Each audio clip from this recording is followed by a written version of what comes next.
রাধে রাধে, কেমন আছো তোমরা সবাই? চলো আজ তোমাদের সাথে শ্রীকৃষ্ণ ও রুক্মিণী দেবীর বিবাহ লীলা শেয়ার করি।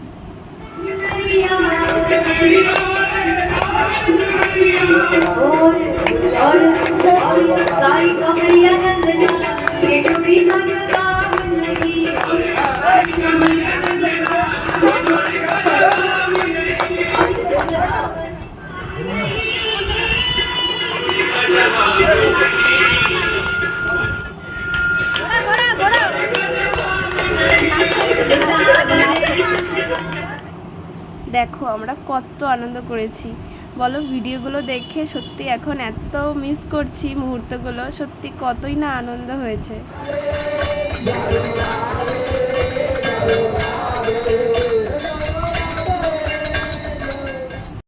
দিনগুলো যে কিভাবে কেটে গেল এত তাড়াতাড়ি, সত্যি।